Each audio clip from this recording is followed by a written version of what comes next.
एक साथी का सवाल था कि जीवन में निराशा आए तो हमें क्या करना चाहिए?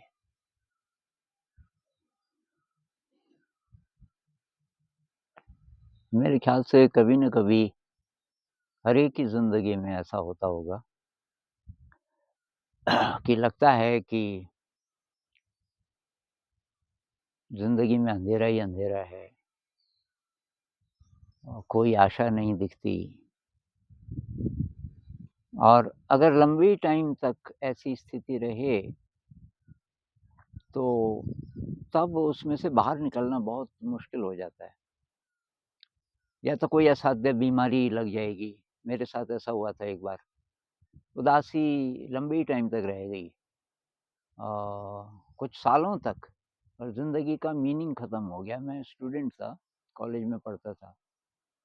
कोई मीनिंग ही नहीं किसी चीज़ में, तो मैंने पढ़ाई-लिखाई सब बंद कर दी। कॉलेज जाता रहा, परीक्षा में भी बैठ गया, पास भी हो गया, तो 1 साल गुज़रा, दूसरा साल गुज़रा और ये निराशा बढ़ती गई, अंत में मैं बीमार हुआ बहुत ज़्यादा। 18 महीने इलाज चला, मेरी टाँगें बेकार हो गई। मैं अपनी टाँगों पे चल नहीं सकता था, तो बाथरूम भी कोई और ले जाता था मुझे उठा के, ऐसी स्थिति हो गई थी। लेकिन ये आत्महत्या वाला विचार मुझे कभी नहीं आया, इसलिए नहीं आया कि शायद बहुत गहरे में पुनर्जन्म पे मेरा विश्वास था। तो पुनर्जन्म का मतलब ये है कि आत्महत्या कर भी दें, तो फिर जन्म लेंगे। जीवन की यात्रा तो यहीं खत्म होगी नहीं। और जो भी आपकी प्रॉब्लम है, वो और बढ़ा दिया आपने। अब अगले जन्म में ये भी जुड़ गया। इस जन्म की जो निराशा थी, जो भी सिचुएशन थी, आप इसके साथ डील नहीं कर पाए, तो ऐसा बोलते हैं, अगले जन्म में वो स्थिति और ज़्यादा बड़ी होकर के आपके सामने आएगी, क्योंकि आप एक बार चूक चूक गए पहले। तो मैंने कहा ये तो रास्ता है नहीं, तो क्या रास्ता है? तो ख़ैर, तो इसमें मेरा दृष्टिकोण ये है कि ये अच्छी बात है। और ये उनको होता है ज़्यादा, जो जितना ज़्यादा संवेदनशील होगा, वो ज़्यादा महसूस करेगा, ये जो निराशा का भाव है, हताशा का भाव है। और जो सामान्य लोग हैं, वो ऐसी स्थिति आ भी जाए तो उसको ढक लेते हैं किसी न किसी चीज़ से, कि जैसे कि पी के, नहीं बोलते गम गम गलत करने के लिए पीता हूँ मैं, तो नशे से, नशा किसी भी प्रकार का हो। कुछ लोग बहुत पैसे के पीछे पड़ जाते हैं, खूब पैसा कमाएँगे और तब सब ठीक हो जाएगा। लेकिन कभी-कभी ऐसा भी होता है कि कोई प्रॉब्लम नहीं है बाहर, ऐसे भी लोग मिलते हैं। तो एक आदमी कह रहा था, मुझे कोई प्रॉब्लम नहीं है, मेरी जॉब बहुत अच्छी है, बॉस से अच्छा रिश्ता है, मेरी पत्नी मुझे बहुत प्यार करती है और मैं भी, परिवार में सब ठीक चल रहा है, बच्चे अच्छी पढ़ाई कर रहे हैं, माता-पिता हैं, वो भी ठीक-ठाक हैं, सब ठीक चल रहा है। लेकिन मेरा मन गहरे में बहुत उदास रहता है, और वो ऐसी उदासी है कि मैं किसी के साथ शेयर भी नहीं कर सकता, क्योंकि हर एक पूछता, भाई कारण क्या है? तू क्यों है उदास? तो एक्चुअली ये उदासी है कि हमारा जो विराट,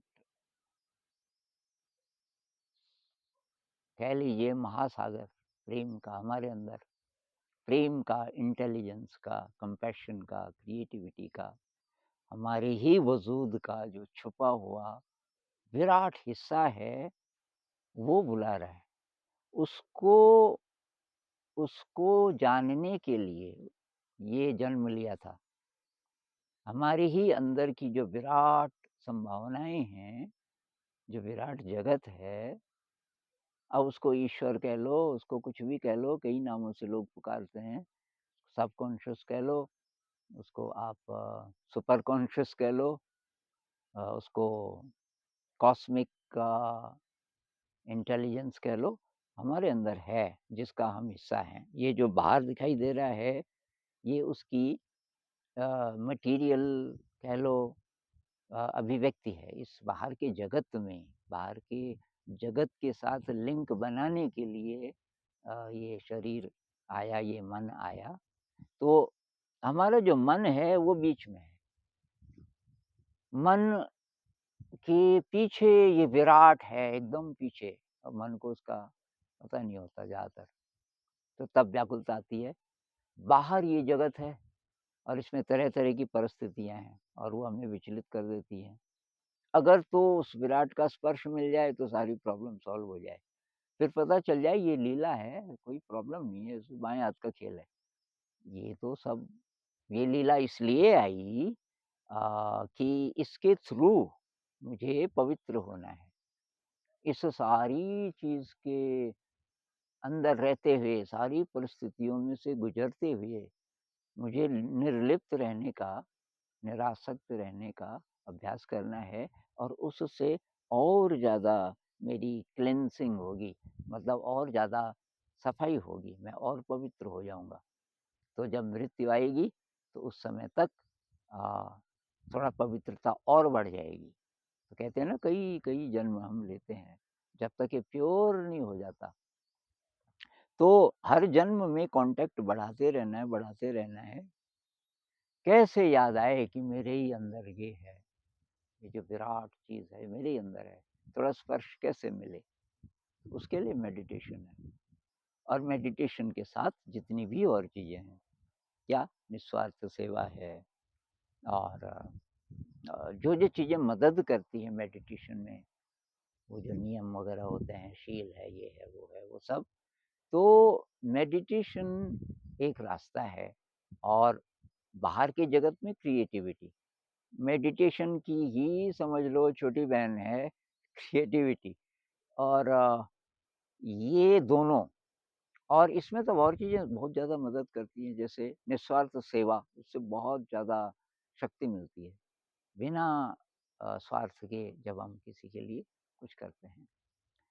तो मुझे एक छोटी-सी सच्ची घटना याद आ रही है, वो मैं इसलिए शेयर करना चाहता हूँ कि मन बहुत जल्दी बदल सकता है, इंसान बहुत जल्दी बदल सकता है।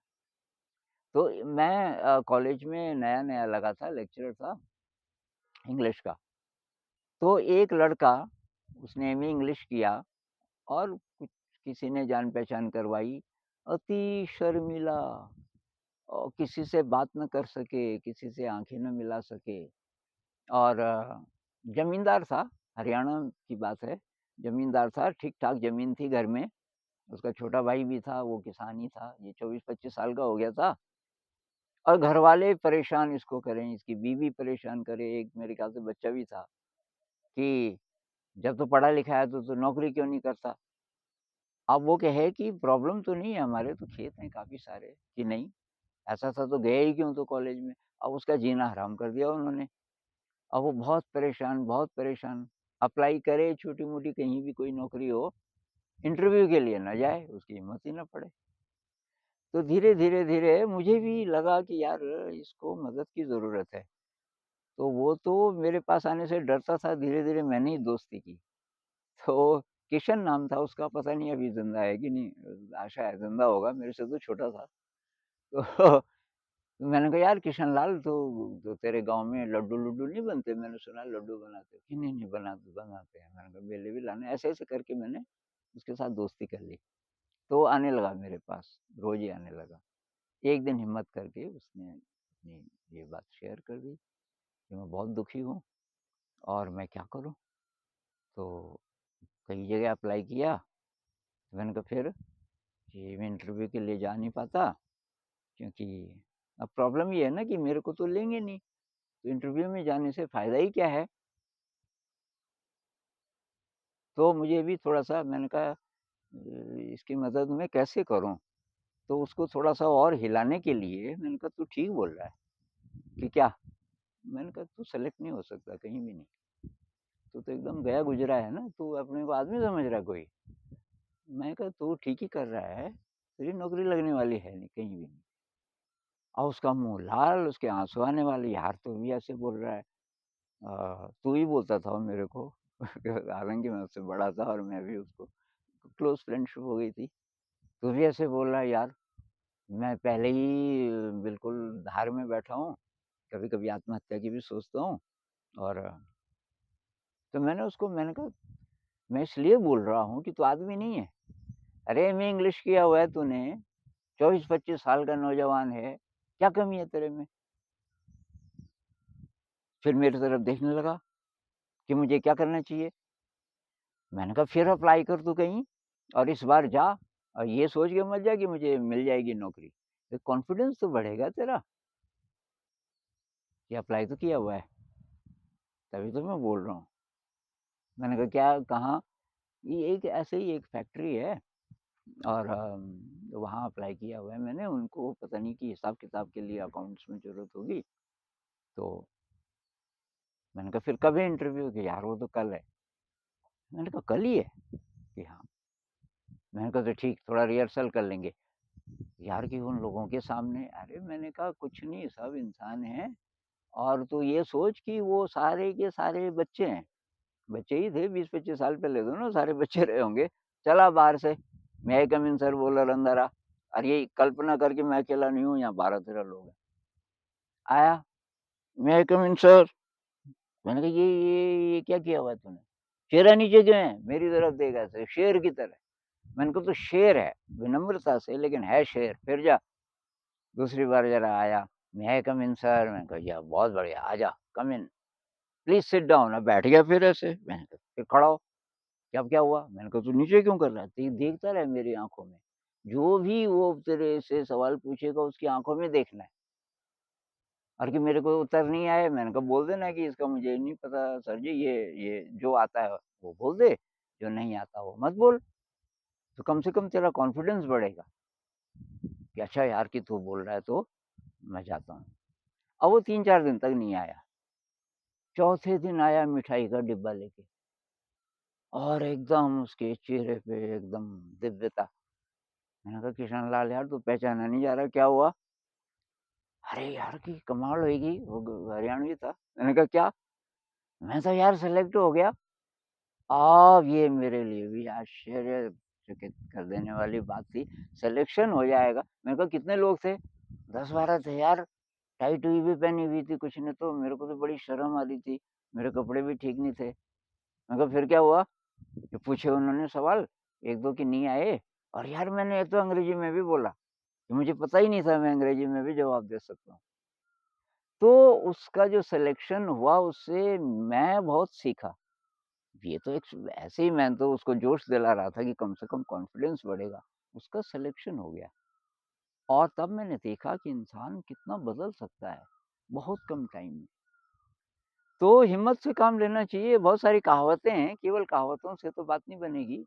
नहीं बोलते कि वो सुरखरू होता है इंसान, ठोकरें खाने के बाद ऐसा कुछ है शायद कि ठोकरें खाने से हम और ज़्यादा स्ट्रॉन्ग होते हैं। ये जो विपत्तियाँ आती हैं और ये मत सोचो कि परिस्थिति के कारण, हम परिस्थिति पे आसानी से जो दोष दे देते हैं कि ये हो गया जी, वो हो गया जी माँ बहुत बीमार है, ठीक नहीं हो रही है, मेरा बेटा ड्रग एडिक्ट बन गया, ये हो गया। कुछ भी चाहे हो गया हो, बाहर तो ये लीला है। बाहर ड्रामा है, आप अंदर की तरफ मूव करो, बाहर अपने आप ठीक हो जाएगा धीरे-धीरे। मतलब परिस्थितियाँ बदलें ना बदलें, आप डील करना सीख जाओगे और ये मुश्किल बात नहीं है। लेकिन आप सबसे पहले ये ध्यान में जाना सीखो और अपने को पॉज़िटिव बनाओ, पॉज़िटिव इमोशन। सुबह-सुबह उठते ही बोलो अपने आप से कि सब ठीक है। आज के दिन मैं एकदम खुश रहूँगा।